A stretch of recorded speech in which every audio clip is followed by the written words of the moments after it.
Hello, guys. Thank you very much for joining in. Hi, this is Ganesh Naik. I help finance professionals and students to excel in their career and become a better version of themselves. And I'm back with one more video where I'm asking my student to share his journey and experience of clearing the FRM Level 1 exam. Okay. So I have today with me Roshank Mehta. He has been able to clear the exam for July 2021 in the first attempt, and he is still in his graduation and still studying, and he has been able to clear the exam in the first attempt. That's a very good achievement, and we have him today on our discussion to help us understand his journey, his challenges, and how he was able to clear the exam. So Rushank, thank you very much for joining in and taking out time to help the community and help others to grow in the FRM field. Yes, Thank you very sir. much for joining. Right. So Rushank, before we start, primarily I just want you to give an introduction about yourself, in the sense, before you started the FRM, what were you doing and what are you doing right now? So before starting the FRM, I was in my second year, and I'm currently doing bachelor's in capital market from Bombay Stock Exchange. So Right. currently, right now, I'm in my third year, and while I was Mhm. giving FRM, I was in my second year. Perfect, perfect. And so when did you decided that okay, I want to go for some certification course, or I want to go for some upskilling along with my graduation? So when I joined Bombay Stock Exchange Institute, I wanted to do CFA, but Mhm. what changed my mind was that I wanted to do something different, which not recognized right now, but after 5 years, I know it will be recognized.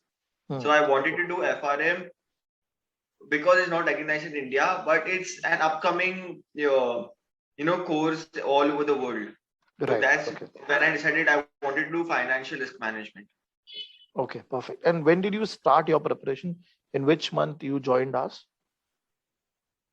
I joined you all in mid of March, and I went through the sessions. I went sat in the live sessions, but my actual preparation started from April mid or April end. Okay. Before that, you were busy with your college and other Yes, preparation. yes, Okay. So when you said that after April end, primarily May and June, and then primarily July was the exam. So 2.5 months is what you were able to focus heavily. Okay. yes. Now from Feb or March primary when you joined, from there till the April end, what was your time dedication that you had given? My time dedication was around like 3 hours a day or 2 hours a day maximum. Okay. Okay. But still you had a lot of other engagements with the study during that period. Yes, I had many other engagements. Okay. And after that, then from April end onwards, what was the daily time that you were able to put in? It didn't change much, but I what I did was that I used to Mhm. manage my college and the FRM life balance. Like I used to do like 2 hours a day. If I couldn't do it that day, I would spend my whole night doing that FRM, whatever I missed. So I had Mm. kept a set of plan that one day or in this week I have to complete this book or I have to complete these many chapters. If not, then I would stay at awake at night and finish that whole chapter, and then I would give the next day I would give the question bank which you all provided us to do. Perfect. Perfect. So when did you complete your entire one reading of the book? My entire one reading was so book one, book two, book three all together was by June first week. June first week. And the solving of the question bank, chapter wise questions? What I used to do is after completing the chapter, I used to give question bank because it would stay fresh in my mind and I would answer better. Okay. Okay. So you were reading the chapter and then you were solving the question bank, and Yeah. then again. Okay. Now when Yes. you were reading the content, okay, so was there a I wanted to understand in the sense, how much connected was it to your bachelor's that you were doing? So, if I can relate, so I had one subject starting with book two. Book one didn't have much relevance, but Hmm. book two had much relevance. So, book two, I had a whole topic on statistics where I was introduced to basics of regression Okay. or sample movements. So, we had some basics, and in 11th, 12th also, I had done some basics of regression, correlation, everything. So, I had a basic idea, but I didn't have a clear idea. So I knew Hmm. somewhat that this means this and this means this. So I could Correct. it could help me. But in book three, what happened was that many chapters had all the basics of many chapters were clear. So whenever I used to read it, I know that this chapter mean this words mean this. So I didn't have to put much of time in book 3. Like I spent much time on book 2 and book 4. So book 3 was quite easy because capital markets teaches subjects from finance, and even financial markets and products covers major products of financial markets, which makes me easy to understand whatever there was in the FRM ka book. Okay, cool. And primarily, when you were reading the book and when you were solving, how were you dealing with difficult questions? So, for example, you picked up a question bank and you realize that out of the say 10 questions are difficult for me. So, how were you doing that thing? What I used to do that I finished everything else first, and then in the end, I used to keep those 10 questions. Now, in the last, those 10 questions were like I used to treat it different. Like, why can't I solve it? There must be something that connects to it. So I used to read it 2 to 3 times, and then I used to evaluate the options, and I used to in the option which I could not solve even after reading multiple times, I used to do process of elimination, that what is relevant to this topic. Right. Okay. Interesting. And when you were solving, so I'm assuming that you were solving in the time bound manner, because our Yes. quizzes are time specific. So you were solving it. So did you felt any crunch of time when you were solving the quizzes, or was it No, okay? I was actually pretty quick in all that things. Like if suppose there was the test of 1 or 10 minutes, I used to keep a goal that I want to finish it by 45 minutes itself or 50 minutes max. So I used to set myself in that mindset that I want to finish it fast, so that when the day of the exam comes, I want to finish that exam before 1 hour itself. Right. So one quick tip for the audience who are listening to this video primarily, that you keep the difficult questions at the end. Whenever you're doing the weekly, monthly solvings also, and focus on the elimination part while doing those difficult questions. Now coming to the last 1 month, so 15th, your exam was on around 15 July, 15 July, right? So 15 June onwards, what were you doing? What was the strategy that you applied? So I had to face a difficulty that my college exam used to be in first week of June, but it got postponed to first week of July. Okay. And in that in that 1 month, I had many presentations to give, and those all were like we had like multiple presentations, all were internal, and they were very important. So what I used to do, like in the morning, I used to make all the presentations, and then I was used to give my presentation, and in the afternoon, I used to start my FRM all the study. So what I used to do every day 2 hours in the afternoon, I used to take one chapter and finish it, or I used to take a whole book. But what I did was that after I finished my presentation, in those 2 days, what I wanted to do was I have to complete the book. But because of the presentations, I couldn't do it. So I used to take three chapters, and I used to give it 3 days. So when I didn't have presentation, I used to spend the whole day and finish the whole book. Okay, so primarily this is you're talking about revision. After the solving of the question bank and all, you're now doing the revision part. Okay. Now, while revising, so how many times you were able to revise? Is it only once or twice before the exam? Oh, I used to follow a pattern that before sectional test, I completed the whole portion itself. So 1 week before the section test, I took the whole portion itself and I finished it in 1 week. I kept that goal that even if it takes 1 day late, it's fine, but I want to complete the whole portion once. And then I gave all the sectional test. Right. So before that sectional test, uske pehle I used to do one book itself. So after completing one whole thing, and before the sectional test, wo pura book ka I used to finish the portion. Right. So basically, the first week of June, you completed your entire solving. Then you did the entire revision of all the 60 chapters, 4 books. And then you entered into the sectional test where you had to give test for each book. And obviously, you were revising it once again. So primarily, you had 2 revisions before you went to mock, actually. Yes. Right? Yes. Okay. So now, how many mocks were you able to solve? I gave around 4 mocks.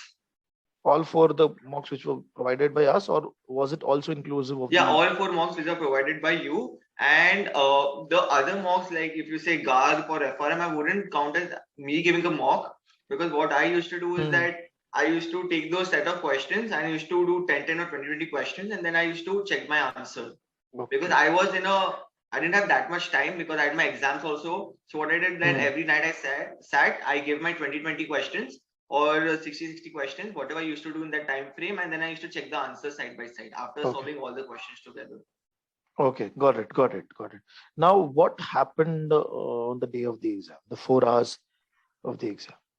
Uh, like I was pretty confident that I could sit 4 hours, but it proved me wrong in the end.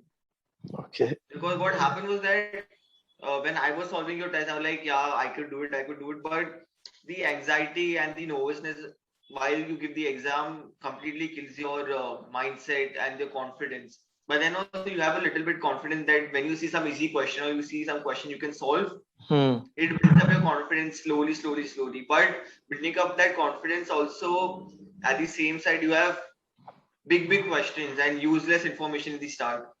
Where if you miss those information, there might be some keyword, but not necessarily there might be a keyword. But you have to read the whole question to be safe on the safer side that there's no keyword relating to the answer. So I Okay. used to read and by 70th question I was exhausted totally. I wanted to just Okay. stop it and leave. Okay. Okay. Then what kept you going? I mean, what I happened? thought that if I don't attempt the 30 questions, I won't pass. Okay. The fear to lose primarily was also there. And now, did you solve directly from first to end, or did you use any other Yes, strategy? I started from first to end. Okay. And what was the first 5-10 question? Was it very tough? No, the first 5-10 questions, out of those, I can say one or two I didn't know, all others I knew. I was so confident enough that I could answer the first 10 questions easily. Those two were easy, but I complicated myself so that I couldn't get the answer, the solving part basically. But in the end, I got the answer. Okay. So out of 100, how many questions when you were solving and you completed, okay, you just submitted the exam. How many Yes. questions you thought that you have solved properly out of 100? So according to me, it might be 70 questions which were I was confident about that I'd solve properly what I did the solving and all. I thought that it's like मैंने जो किया I did it right. But Okay. the 30 questions I was in second thought that ये इसमें ये option भी हो सकता है, वो option भी हो सकता था कि इसमें ये point नहीं किया, वो point नहीं किया, तो वो 30 question and So 20 questions हो and 10 questions में तो I didn't know anything. I just that randomly clicked any answer and just came. so primarily those 20 questions, you did optional enumeration also, right? Yes. Or so primarily the efforts that you were putting on the weekly question solving helped you somewhere in the Yes, exam also. it did help me. My calculation got faster. My using of calculator got faster. My thinking process got faster. The ability to solve my question got faster.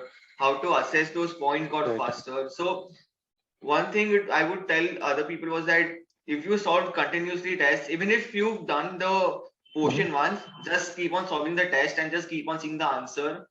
You might not know that you've done the revision twice or thrice by seeing the answer itself and you come, getting those concepts inside your head. Because when you do it theoretically, when you read, it's not practical. When you solve, it's practical. Yes. Practically solving gets everything in your mind, not reading. Reading is like, ha, ye kiya, wo kiya, and the next day you won't remember.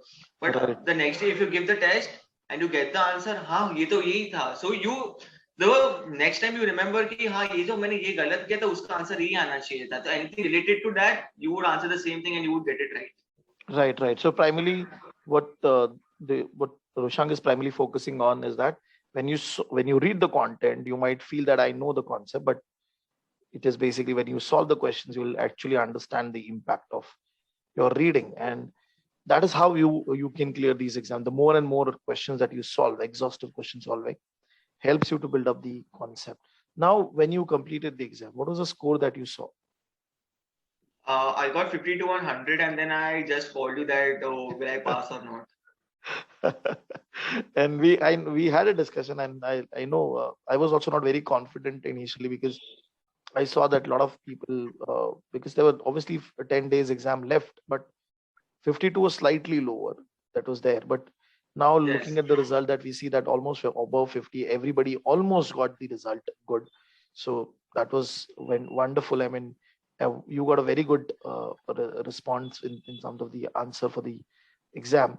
So now when you saw the result and you informed your family and friend, what has been the reaction of people, especially when you After the result. after the result. So everybody, like, see, first of all, when I used to tell it to my relatives, but I used to explain what is FRM in the first place, and then I used to tell this is what happens and it's equivalent to CFA, sorry. And then they were like, yeah, it's good, you did it in the first attempt. Not many people can do it, and something like that. I told, yeah, it might be the case, it might not be the case. What I thought, I also explained them, it's like it's on your caliber also, and it is on your somewhat is on your luck also, how others perform. Right. I treat this exam as like your caliber plus 80% of your caliber plus 20% of your luck, which would work if the paper was hard, or over the days the paper was hard and the quantile comes low. And has there been any instances where unknown people have reached out to you and recognized you for FRM as of now? None as such. But in my college, like my professor got to know about the FRM. They said that it's a good thing, and even some of my friends who are doing CFA, they said that FRM is a little bit hard to do, but it's good that you passed in the first place. Wonderful. And I'm very sure this certification is going to help you very much in your career, and when you complete the level 2 also in the next year, and obviously you go to the job market and you improve your CV. So this is going to definitely help you in the long run also, and obviously looking out for a good profile role. Now, if suppose somebody comes and asks you for any 3 tips on giving FRM exam, so what can you talk about in terms of your experience? My experience would be, first of all, if you're not from a finance background, you will need some guidance with you. Even being from a finance background, I thought that I could do it by myself. I spent January, I spent February just doing something. I was like, ho jayega. I'm basically from a finance background. No, but it's not that. Being even from a finance background, you need some guidance that how to solve these questions. Not all these things have been covered in your life. There are some theorems which you've never heard about. You've never heard of the people who've done. So if you have some guidance who does it, that's the best thing. And the other thing is, give mocks, give tests, and even if you don't do the content twice, right, it does not matter. It's on how you solve the test, the ability to solve the test, the process of elimination. You read it once, and make sure that when you're reading that one time, the concept fits in your head, and the next day or the next 10 days or the next month, you can answer the same question of the same concept again. And the third thing I would suggest, that if you're doing revision for the third or the fourth time, don't do it again from the whole book, because it's going to be a tedious process. I guess you only told us to do secret sauce. Yes. So for the third or the fourth time, I did secret sauce, and from July itself, I started doing secret sauce. I left the whole 4 books. At the day of the exam, I just used to find out, or some concept which are not clearly explained in the book itself. I used to open the main book, but in July I just read secret sauce itself. I didn't do anything else, because answering some questions, getting the concepts it was just click of mind that ye answer is iska answer ye hoga, ye answer is iska answer ye hoga. Got it.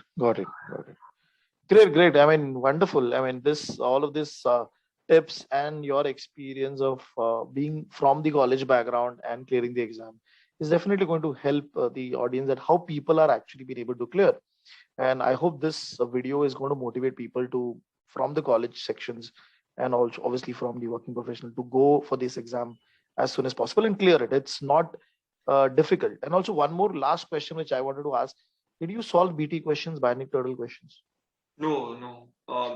I was like, I just don't want anything hard right now. Whatever I'm comfortable, I'll be in that position itself, because I know the exam question will be hard. I'll keep my mindset in that way that I'll solve those, but I don't want that. Bionic total questions are hard. I've heard about it a lot. अभी मैं वो करूंगा, then I like ये concept नहीं है, वो concept है, मेरे को चाहिए ही नहीं hard. अभी जो है वो exam में देखा जाएगा, because I've solved these many questions. इतना concepts है मेरे में, why to make my life more complicated? Right. This is what I tell to a lot of students. If you do not have time, don't go for BT, because obviously BT is tough, and it breaks your morale as a candidate. So it's better to all avoid. The confidence that you've built over the time, it'll break in just one question, I tell you. कि Oh, ये I know concept that. नहीं I किया तो know मैंने that. किया था, ये answer क्यों नहीं कर पा रहा हो, ये नहीं कर पाता तो इफ देयर आर नो मोर अगर क्वेश्चन है जो तो मेरे को मैंने तो आता भी नहीं रहेगा, जो कॉन्सेप्ट्स मैंने किया भी नहीं Right, रहेगा. right, right. It breaks your morale, definitely. So it is better not to solve the BT questions in the first go. If you have time, if you have solved some other question, then only primarily BT should be taken at that level. So wonderful, great. I am very happy. It was a great conversation, Roshank, and Yes sir, this thank you. this conversation, this interview is going to definitely be helpful for all the new guys who are going to go for the exam in the future. Thank you very much Yes for sir. your time, and I really appreciate the time that you've taken towards contributing towards the community. Thank you, Rishant. Yes.